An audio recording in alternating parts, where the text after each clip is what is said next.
You know what one of the most liberating feelings in the world is? Walking through life without handing out your emotional remote control. Because here's the truth: every single day, people will try to push your buttons.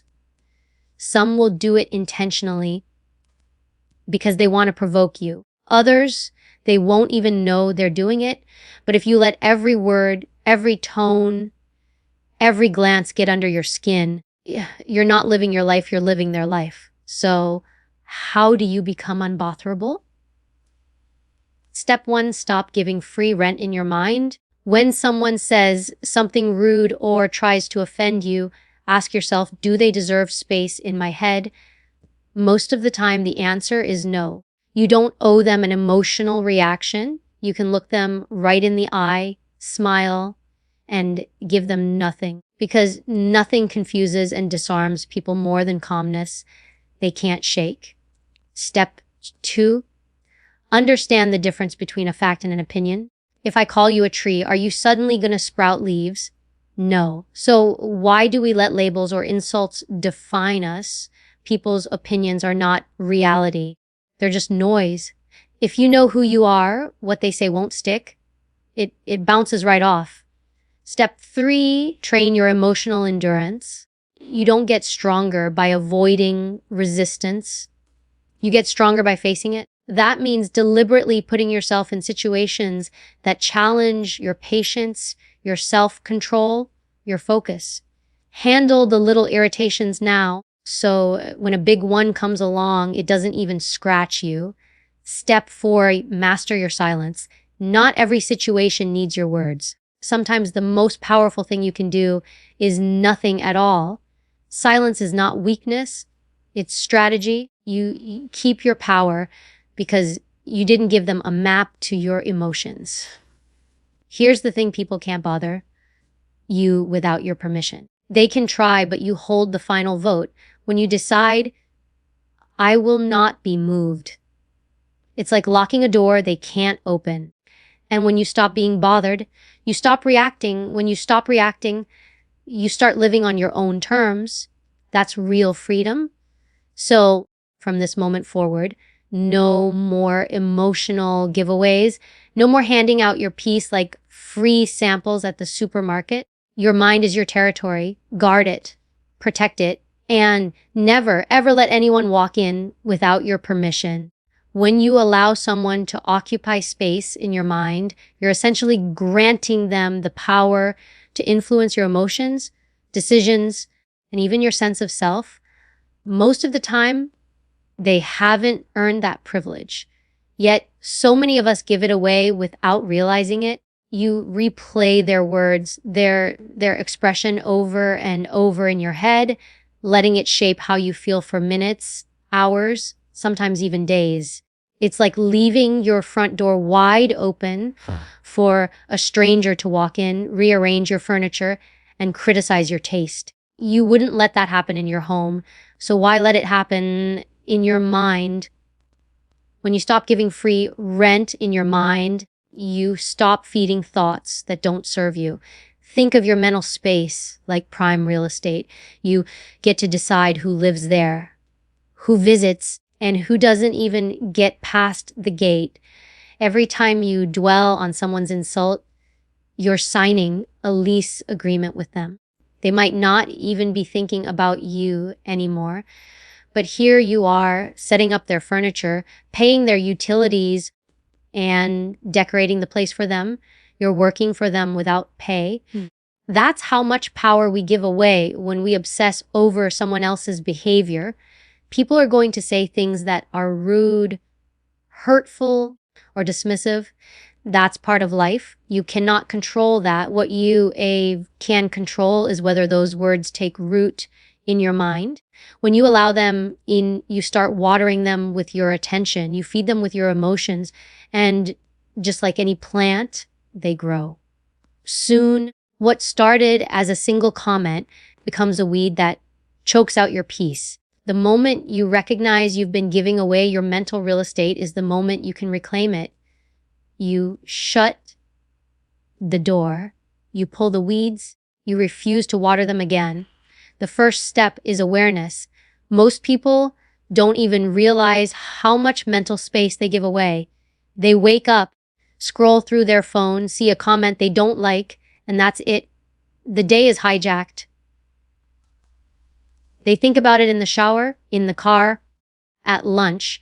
Every conversation in their head circles back to that one thing. That's not living. That's being controlled by someone else's words. Awareness is about catching yourself in the act and saying, this thought doesn't deserve to stay here. Once you're aware, the second step is redirection. You can't just tell yourself, stop thinking about it, because the brain doesn't work that way. You need to give it somewhere else to go. Shift your focus to something that builds you, strengthens you, or makes you better. If you let your mind sit idle, it will drift back to the irritation. Redirect it to something productive. The more you do this, the faster your brain learns that not all thoughts get attention, only the ones you choose. Another key part of this is understanding why people say or do things that bother you. Sometimes it's because they're projecting their own insecurities. Sometimes it's because they want a reaction. They want to see if they can knock you off balance. And sometimes they simply don't think before they speak. Whatever the reason, when you react strongly, you validate their influence. You confirm that they have the power to get under your skin. That's why your best defense is not to play. If they can't get a reaction, they can't keep the game going. Imagine a world where every comment, every sideways glance, every petty action aimed at you just fell flat. Imagine people trying to push your buttons and realizing they don't even know where your buttons are. That's what happens when you stop giving them mental rent. You create a space in your mind that is clean, uncluttered, and reserved only for things that serve your growth. You stop carrying other people's baggage because you recognize it's not yours to carry. There's also a discipline to this. It's not just a decision you make once. It's a skill you develop over time. Every day you'll have opportunities to practice. Someone will cut you off in traffic. Someone will post something passive-aggressive online. Someone will misunderstand you. In that moment, you get to decide, do I let this in or do I leave the door shut? The more often you leave it shut, the stronger you get. And that strength builds until you reach a point where the only thoughts in your mind are the ones you intentionally place there. This doesn't mean you ignore every form of criticism or feedback. It means you filter it. You take what's useful and discard the rest. Just like you wouldn't keep every piece of junk mail that shows up in your physical mailbox, you don't have to keep every thought or opinion that shows up in your mental one. You look at it, you assess it, and if it doesn't serve a purpose, you toss it. No drama, no emotional spiral, just gone. When you master this, you notice something interesting, you start to feel lighter. You have more mental energy.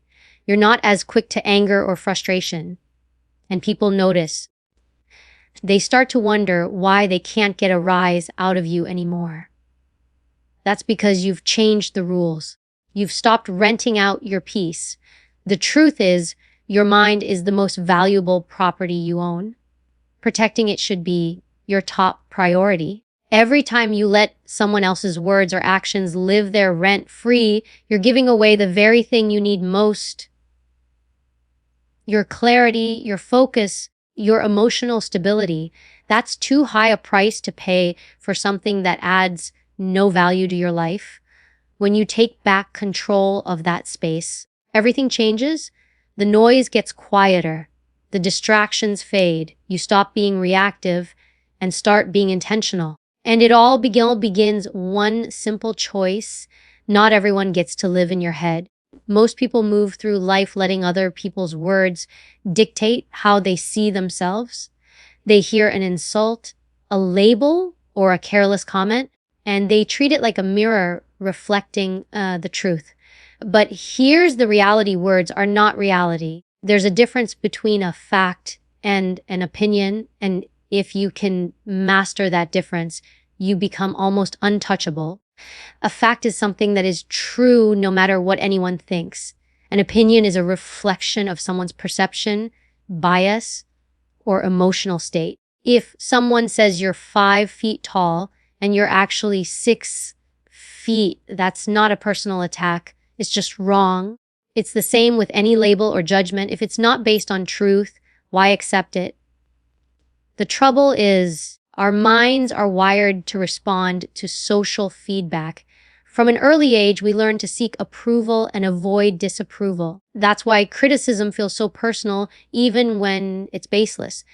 The key is to train yourself to pause and ask, is this a fact I need to acknowledge, or just someone's opinion I can release? That single question can stop you from spiraling into self-doubt. Most of what people say about you isn't about you at all. It's about them, their background, their beliefs, their frustrations, even the mood they're in that day. All of it colors how they see you. That's why two people can look at the same person and form completely different impressions. It's never pure truth. It's filtered truth. When you understand this, you stop taking everything personally. You realize that if 10 people give you 10 different opinions, they can't all be the truth. Someone calls you selfish, another calls you generous, another calls you weak, another calls you strong. So which is it? The answer is none of them are entirely right or entirely wrong. They're each describing you from the angle they see through the lens of their own experience. And because their lenses are different, their perceptions will be different too. This is why it's dangerous to build your identity out of what others say. You become like a ship tossed around by every wave, constantly adjusting your sails to match the changing winds. Separating facts from opinions is also about emotional discipline. If someone says something cruel, the natural instinct is to defend yourself or prove them wrong. But if you stop for a moment and examine their words, you'll often realize there's nothing to defend. You don't have to prove a lie false. You just have to recognize it as a lie and move on. That's where your strength lies. By refusing to take ownership of what isn't true, you conserve your energy for what actually matters. It's also important to remember that not all opinions are malicious. Sometimes people project their fears or insecurities without realizing it. They might tell you something isn't possible, not because you can't do it, but because they couldn't do it themselves. They might question your abilities because they've never seen anyone like you succeed. If you mistake that for fact, you limit yourself to the size of their imagination. But when you see it for what it is, an opinion, you can thank them for sharing and keep moving in your own direction. You'll notice that people who truly know who they are aren't easily swayed by outside voices. That's because they've done the work of defining themselves. They know their values, their strengths, their flaws, and their worth. When you have that kind of clarity, opinions become background noise. You can listen without absorbing. You can hear criticism without collapsing, and you can accept praise without becoming dependent on it. Because here's the thing, if you let praise define you, criticism will destroy you. The goal is to stand solid whether the crowd is cheering or booing. Another trap to watch out for is confirmation bias. Sometimes we latch onto certain opinions because they match the story we already tell ourselves. If you already believe you're not good enough, you'll notice and remember every comment that reinforces that belief while ignoring the ones that challenge it. This is how opinions can quietly become truth in our minds. To break that cycle, you have to question not just what people say, but also why it sticks with you. Does it resonate because it's factual or because it's familiar? If it's only familiar, it's worth examining whether the belief is even true. Think about how many times in your life someone's opinion has turned out to be wrong. Maybe they said you couldn't get a certain job, but you did. Maybe they said you'd never succeed at a skill, but you mastered it. If you had taken those words as fact, you would have stopped before you even started. The difference between the people who keep moving forward and the ones who stop is that the first group refuses to confuse opinion with reality. They understand that what someone says about you is just a sentence. It's not a sentence you have to serve. It's not about becoming closed off or ignoring all feedback. Sometimes opinions contain useful perspectives that can help you grow. The skill is in filtering them. You take what's grounded in truth and aligns with your goals, and you leave the rest behind. This way, you remain open to learning without being vulnerable to every careless or biased remark. The filter is what keeps you balanced. Without it, you're exposed to every gust of wind that comes your way. When you master this separation, you also free yourself from the need to control what others think of you. You stop performing for approval or avoiding action out of fear of judgment. You start making decisions based on your own standards, not the shifting expectations of the crowd. That's a form of mental independence that very few people achieve, and it's what allows you to live authentically. You realize that opinions are infinite, but facts are finite, and you choose to live in the world of what's real, not what's imagined. Silence is often misunderstood. People think it means weakness, passivity, or surrender, but that couldn't be further from the truth. Silence can be one of the most powerful tools you have because it's not about doing nothing. It's about doing something with precision. When you choose silence, you're making a conscious decision not to give away information, not to reveal your emotions, and not to let someone else dictate your response. In a world where everyone rushes to speak, the person who waits holds the advantage. When you respond too quickly, you give people a roadmap to your mind. They see where you're sensitive, where you're defensive, where you're unsure. The more they see, the easier it is for them to push you, manipulate you, or throw you off balance. Silence keeps them guessing. They have to wonder what you're thinking, how you're feeling, and what you might do next. That uncertainty makes them cautious. And in that caution, you gain control of the interaction. Silence also buys you time. Emotions have a way of clouding judgment, especially in heated moments. When you stay quiet, you create a pause between stimulus and response, a pause where you can think clearly. Instead of reacting on impulse, you can choose your words and actions strategically. Sometimes, after that pause, you'll decide it's not even worth responding at all. Other times, you'll find the perfect, measured response that's far more impactful than anything you would have blurted out in the heat of the moment. There's a discipline to holding silence. It requires resisting the urge to fill the air with explanations, justifications, or defenses. Many people feel uncomfortable when things get quiet. They rush to speak, not realizing they're handing over their power in the process. If you can train yourself to be comfortable in that space, you flip the dynamic. The other person starts to feel the pressure, and often they'll reveal more than they intended just to break the silence. This is especially true in negotiations, confrontations, or any situation where someone is trying to get a reaction out of you. Silence isn't just about withholding speech. It's about controlling presence. Your body language, your facial expressions, and even your breathing can send messages louder than words. A calm, steady silence sends the message that you are in control of yourself. It shows that you're not easily provoked and that you value your energy enough not to waste it on every provocation. It's a quiet strength that people respect even if they don't admit it. Another aspect of silence is that it forces people to confront themselves.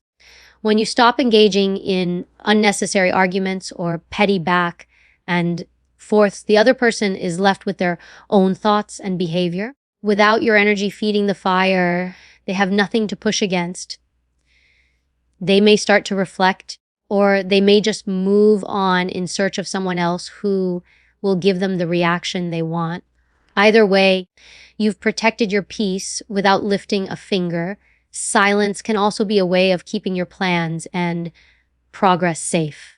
Not everyone needs to know what you're working on, thinking about, or feeling. The more you share, the more opportunities you give people to interfere, criticize, or undermine you. By keeping certain things to yourself, you create a space where your ideas can grow without outside interference. This doesn't mean you never share, just that you share with intention, not out of habit. One of the most underestimated powers of silence is how it can make your words more valuable. If you talk constantly, your voice becomes background noise. But if you speak selectively, people pay attention when you do. They know you don't waste words, so when you choose to use them, it carries weight. Silence builds anticipation, and anticipation amplifies impact. In this way, silence isn't the absence of communication. It's a tool that sharpens it. There's also a deeper side to silence, one that's internal rather than external. External silence helps you manage interactions with others, but internal silence helps you manage yourself. It's the ability to quiet the mental chatter, to stop replaying conversations, to stop anticipating conflicts that haven't happened yet. When you find that kind of stillness inside, it becomes much harder for the outside world to disrupt you. You're no longer reacting to every noise. You're grounded, steady, and deliberate in everything you do. In moments of conflict, silence can be a test of strength.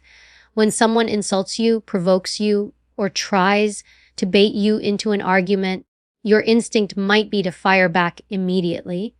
But if you can meet that moment with silence, you show that you are not ruled by impulse. You're sending the message that their attempt to control you has failed. And in many cases, that silence will frustrate them far more than anything you could have said. Silence is also a shield against escalation. Words can turn a small disagreement into a full-blown conflict in seconds. Once something is said, it can't be unsaid, and even the most well-crafted apology can't erase the sting. By choosing silence, you avoid giving fuel to the fire. You allow tension to dissipate instead of feeding it.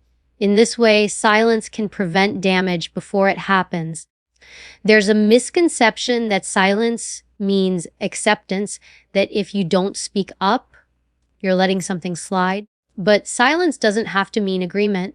Sometimes it means, I see what you're doing and I refuse to play your game. Sometimes it means, your words aren't worth my energy. Sometimes it means, I'll act when it matters, but right now, this doesn't. It's not about ignoring reality. It's about choosing when and how to engage with it. Silence takes patience, and patience is a form of power. Anyone can shout, argue, or fire back in the moment. It takes far more strength to hold your tongue, hold your posture, and let the moment pass without giving away a piece of yourself. When you do that, you're not suppressing your feelings. You're mastering them. You're proving to yourself that you can be the calm in the storm, the still point in the chaos, the person who doesn't get dragged into every battle simply because someone else is spoiling for one.